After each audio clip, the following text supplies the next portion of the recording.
So today we'll be starting the 9 day of readings of the Ramayana, an abbreviated version of the Ramayana during the 9 days of Navaratri. So we'll finish the whole Ramayana during the 9 days. It's an abbreviated version, and so we'll be reading one section every day, starting today until October 13th, and on October 14th is the Dashrat. So we'll be reading through 5th through 13th. So today we'll start with the first reading, which is, the title is Ram's Youth. So this section talks about the birth, divine birth and youth of Sri Ram. Jai Sri Ram. There was once a prosperous kingdom called Koshala on the banks of the river Sarayu. At its heart lay the vast and fabulous city of Ayodhya, laid out in broad avenues with exquisite gardens and cool mango groves. Its streets were thronged with foreign princes and beautiful women. Its marketplaces were always full to overflowing, and poverty and crime were unheard of. The scholars of Ayodhya were deeply learned in the Vedic wisdom, and it had many palaces and 7-story buildings. All was surrounded by a deep moat defended by powerful warriors expert in the mystic arts of Vedic archery, and was impregnable to invaders. Emperor Dashrat, the ruler of Koshala, was a great and powerful hero descended from the mighty Ikshvaku race. He was devoted to truth and much beloved by the people of Koshala. He was advised by learned sages headed by the famous Vasishtha and assisted by 8 ministers, chief of whom was Sumantra. These men were wise, good-natured and truthful, and acted only for the benefit of the whole population. The emperor was an expert statesman with many allies. Under his astute rule, Ayodhya became so wealthy that it vied with the wealth of Indra, the king of heaven. However, despite all his wealth, the emperor was not happy because he did not have a child. He had ruled for thousands of years and had grown tired, but still he had no heir.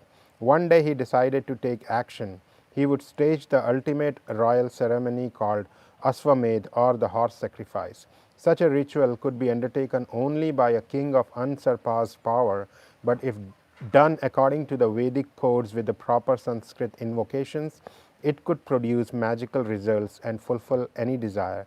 To be sure of success, it was necessary to have an exalted priest in charge of the sacrifice. So the emperor sent for Rishyashringa, a fabled youth who it was foretold had been destined specially for this task.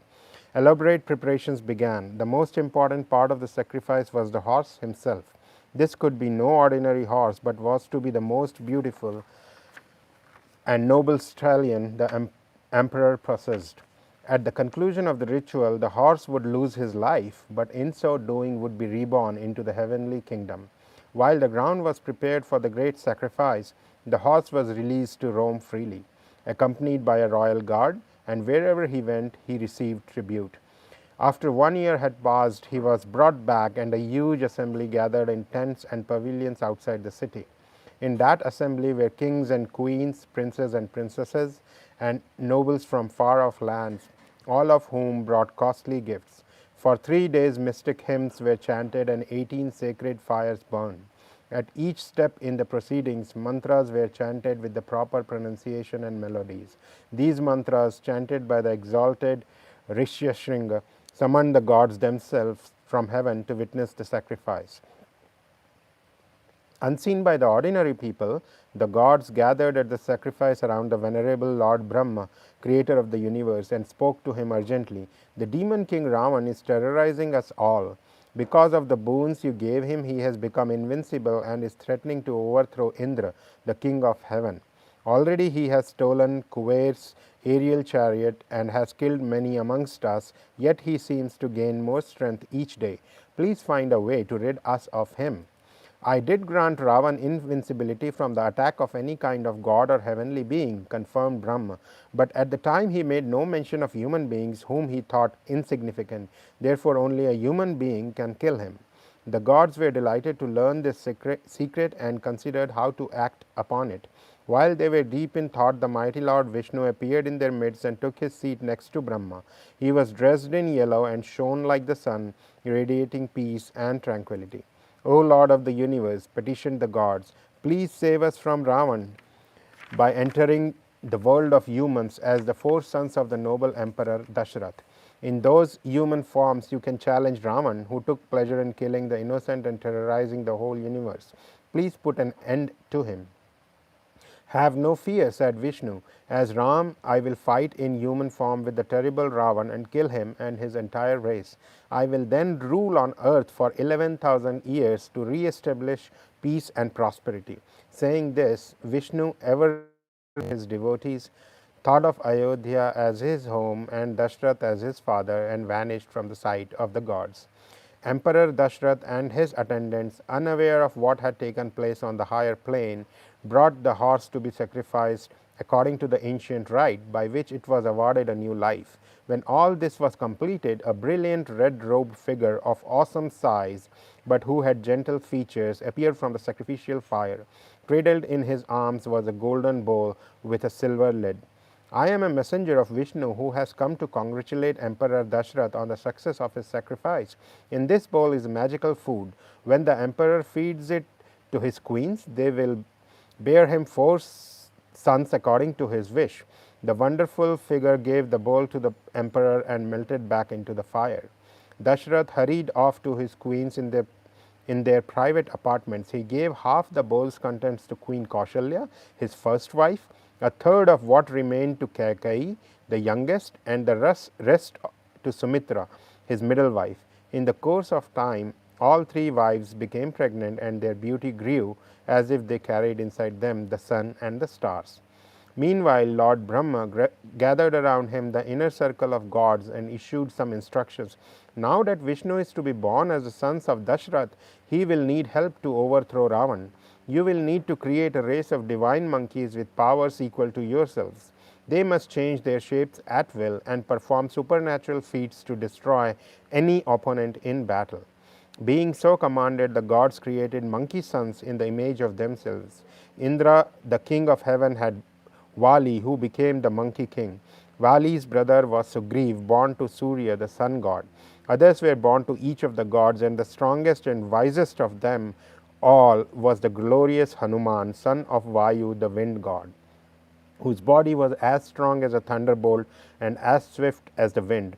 So came into being within a short time a race of giant monkeys who lived in the jungles eating only fruit, but whose strength and power had no limit. Roaming about the forest, they played havoc, uprooting trees and catching hold of maddened elephants at will.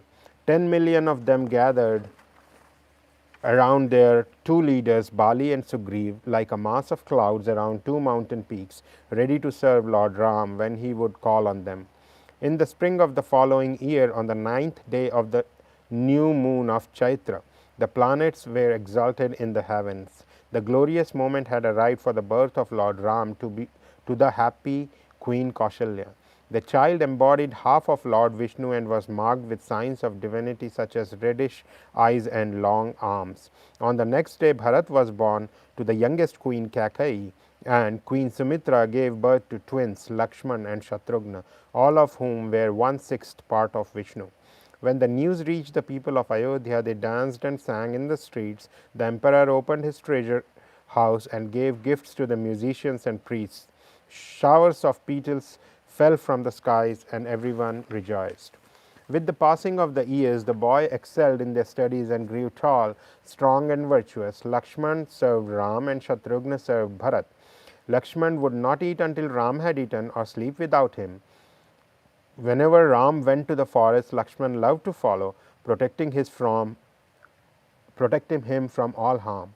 Ram was deeply loved by the people and was always the one apart, like the full moon in a clear sky. The next section will talk about the trial of courage.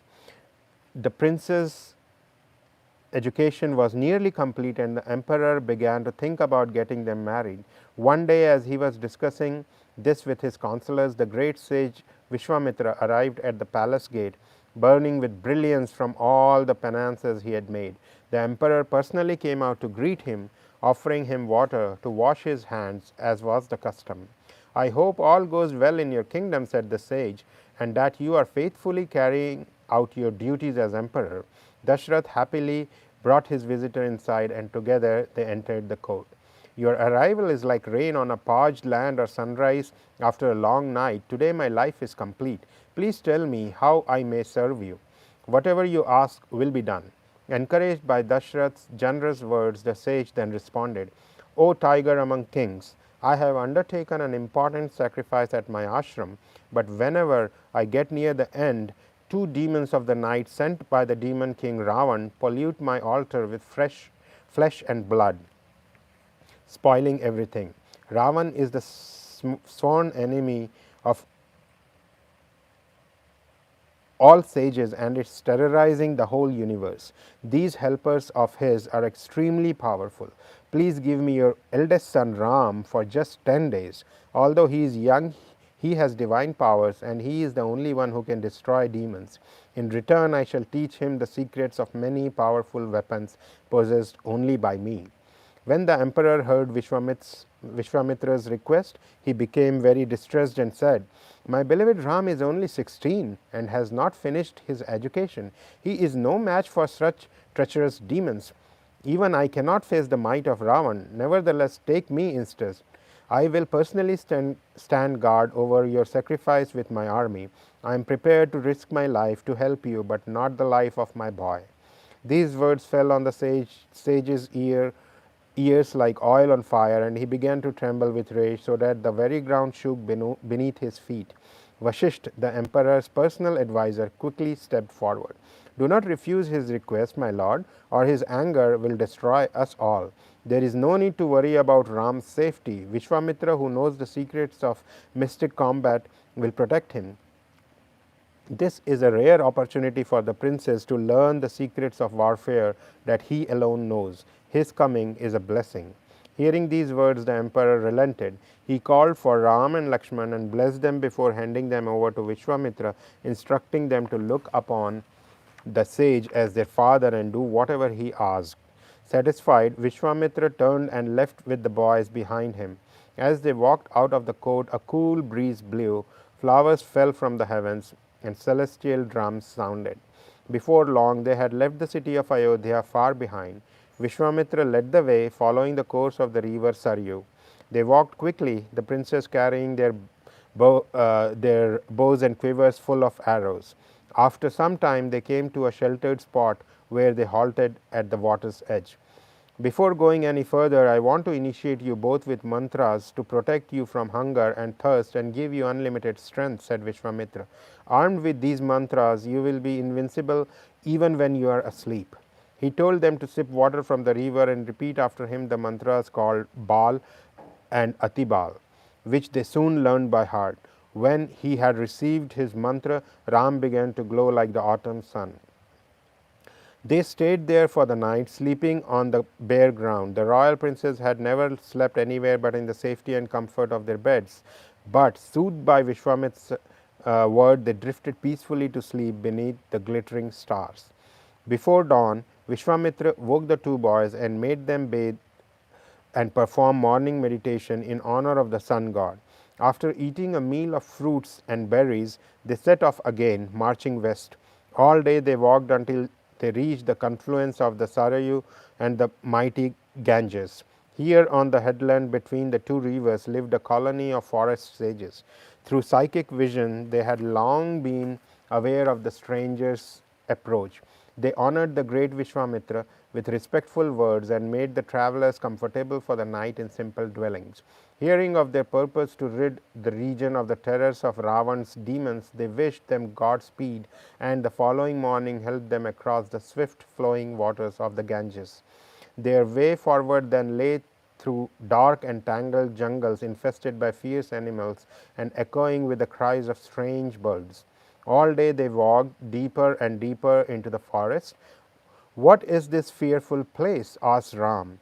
It is full of lions, tigers, and elephants, but I see no sign of any humans. It feels as if there is something terrible here that has frightened them away. This was once a fertile and prosperous land, Vishwamitra told them, but it has fallen under the sway of the man-eating demoness Talaka, who is the mother of the demons who are troubling my sacrifice. She has the strength of 1,000 elephants and no one can withstand her. Vishwamitra then revealed that he had brought them to this place to test them against the demoness Talaka.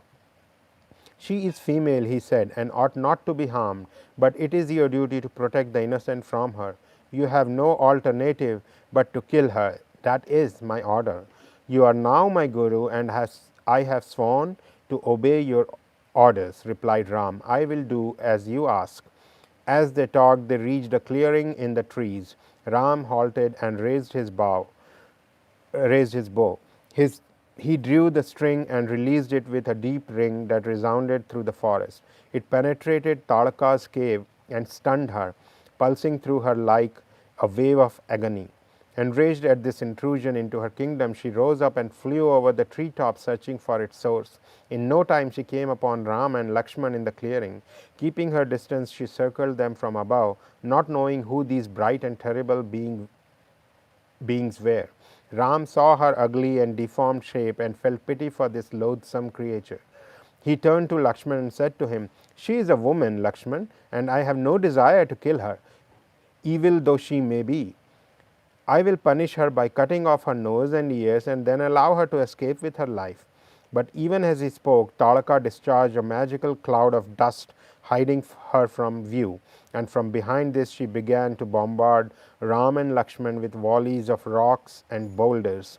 Aiming by sound alone, Ram struck her with razor-sharp arrows that sliced off her arms, and Lakshman sent arrows that cut off her nose and ears. Still she did not retreat.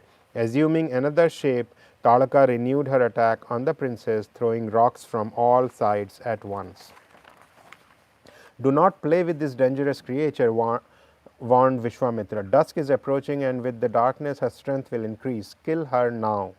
Ram saw her rushing headlong towards him through the growing darkness. Quick as lightning, he met her with a shaft from his bow as powerful as a thunderbolt, penetrating deep into her heart. She let out a piercing scream and fell dead. Peace descended upon the forest and released from Talaka's deadly spells. The place seemed to shine in the darkness. Exhausted, the princess decided to rest for the night in that very spot. The following morning, Vishwamitra decided it was time to reward his courageous disciple Ram with the divine weapons that he had in his possession.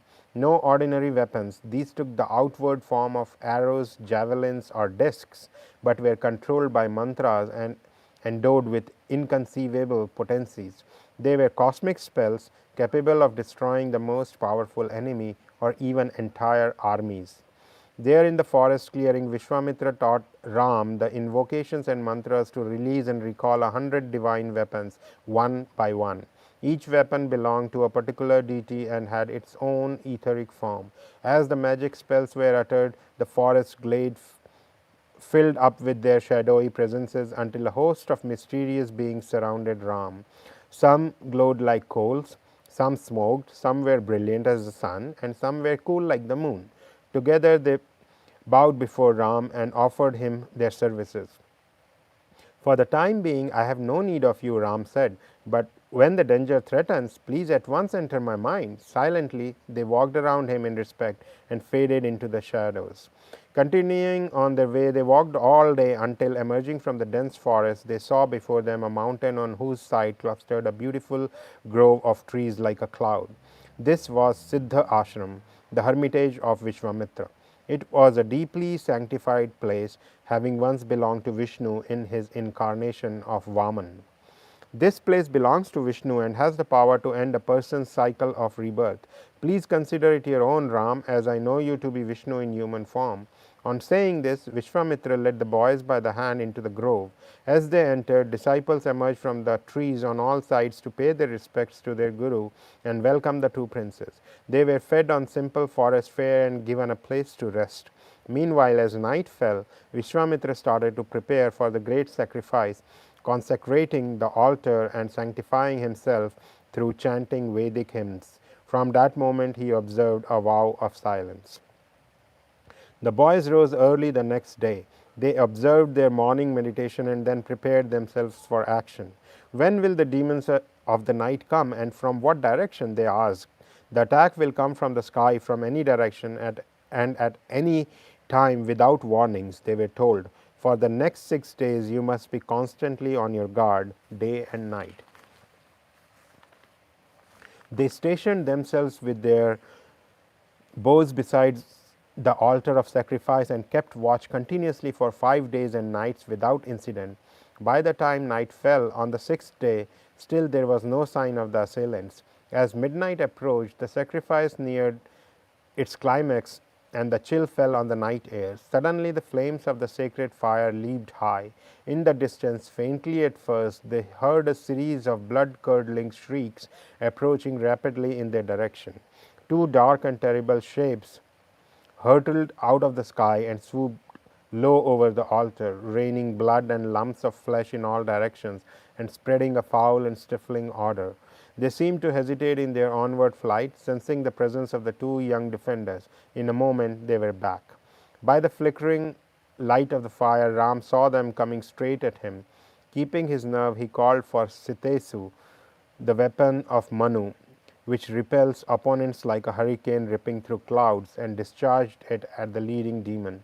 Its effect was instantaneous. It struck the demon full on the chest and hurled him with such force that it propelled him hundreds of miles out across the Indian Ocean. Next, Ram summoned Shikhar, the weapon of the fire god, and aimed it at the second demon. It pierced him in the heart and killed him instantly. That night there was great rejoicing in Siddha Ashram, and everyone hailed the princes as heroes. Ram and Lakshman asked Vishwamitra what he now wanted them to do. He told them about a great sacrifice that was to take place at the court of King Janak in Mithila, several days' journey to the north. King Janak possesses a miraculous bow that once belonged to Lord Shiv. He told them, "This bow is so mighty that neither man nor God can even lift it.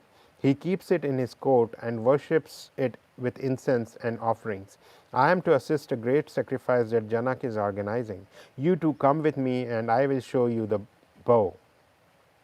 Next morning, they set off with their guru, accompanied by a host of his followers. As they journeyed along the banks of the Ganges, he told them many stories from the history of those parts. Each evening, they sat up late into the night, listening to him with fascination. One night, he narrated the sacred history of the descent of the Ganges. He told them how she was born as Ganga, daughter of the Himalayas, how she was taken up to heaven as the celestial Milky Way, how she was brought to earth by the penances of King Bhagirath and caught in Lord Shiv's hair, how she thundered through mountain ravines on her way to the plains, how she washed away sins, and finally how she entered the underworld. As Vishwamitra spoke, the night deepened. "Come," he said, "the forest is wrapped in silence and the trees are still. The moon is rising and spreading its soothing rays. The firmament is thick and with stars like jeweled eyes. Birds and beasts are buried in slumber, while nocturnal creatures and demons roam the darkness. Half the night is past and we have far to go. Let us sleep." This section is titled Fateful Love. Outside the city of Mithila, there was a great commotion. An enormous festival ground was being prepared for King Janak's sacrifice, which would last 12 days. Hundreds of tents had been erected and enclosures set apart for groups of rishis coming from all over India. Vishwamitra's party with Ram and Lakshman set up camp. News of their arrival was carried to King Janak, who hastened out to greet the sage. Vishwamitra introduced the two princes as the sons of Dashrat and told Janak of their extraordinary exploits. When he saw them, he was quite astonished by their beauty and strength. To him, they looked like living gods. Then Vishwamitra asked Janak to show them the great bow. "This bow originally belonged to Lord Shiva," explained Janak, "but he gave it to my ancestor Devavrat, and it has stayed here ever since. No one has ever been able to lift it, let alone string it, although many have tried." Now it so happened that Janak had a beautiful daughter, miraculously born from the earth. Her name was Sita, which means furrow, because she appeared out of the earth from a furrow plowed by the king when he was leveling the ground for a great sacrifice. The king had adopted her as his daughter and loved her dearly. She was so famous for her beauty that Mithila had once been besieged by kings fighting to win her hand. Finding no one worthy of his daughter, Janak had vowed that only the man who could string Shiv's bow could marry her. Now Vishwamitra had introduced Ram to the king, and he warmed to this powerful and godlike prince and decided to invite him to attempt the feat. If you can string the bow, I promise you the hand of my daughter Sita, he said. Janak ordered the bow to be brought out of the city and placed at the center of the sacrificial ground. This was no simple task, for it required hundreds of men to move it. It was kept in an iron chest mounted on 8 wheels. Slowly the chest was dragged out towards the center of the ground. As news spread of the king's invitation to Ram, a great crowd assembled. The chest was finally brought before them and opened to reveal the great bow. On a sign from Vishwamitra, Ram stepped forward and grasped it firmly, saying, "This venerable bow, which belonged to Lord Shiv, is now in my hand. I will lift it and see how heavy it is and try and string it." Without effort, Ram lifted the bow and tossed it on his palm. Before the astonished gaze of the crowd, he deftly strung it and began to bend it. He bent it back into a great arch until suddenly, with an explosive report, it snapped, sending out shock waves so powerful they knocked down many of the onlookers. "Sita is won," declared Janak. "Ram has shown himself to be a man of inconceivable strength. My daughter is dearer to me than life itself, but I now give her to Ram. He will bring fame and fortune to the house of Videha." Janak was so excited he wanted to perform the marriage ceremony immediately, but first he sent swift messengers to the court of Emperor Dashrat to tell him the good news and invite him to come quickly. Ayodhya lay 3 days' ride away. Soon Dashrat heard all that had passed at Janak's court. Not only were his sons safe after successfully defeating the demons of the night, but they had reached Ayodhya, where Ram had achieved the impossible. He had won Sita's hand. Dashrath wasted no time. The very next day, a caravan of gifts set off under armed guard, closely followed by the emperor's personal party in chariots and palanquins, protected by his army. When they reached Mithila, they set up camp beside the festival ground, where Janak made them welcome. Ram and Lakshman hurried to touch Dashrath's feet, and the proud father, after offering thanks and prayers for the future happiness of his son and daughter-in-law, slept that night in peace. Janak had a second daughter named Urmila, and his younger brother Kushadhwaja had 2 daughters named Mandvi and Shrutkriti. All were of marriageable age. It was soon decided to form a grand alliance between the 2 royal dynasties by uniting the 4 sons of the house of Ikshvaku with the 4 daughters of the house of Videha.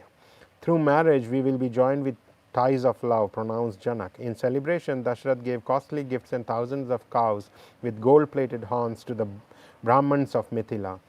Then sacred fires were lit in a pavilion decorated with flowers, golden dishes, jars of water, and earthen bowls full of grains. Priests offered incense and ceremonial articles of worship while intoning sacred hymns from the Vedas.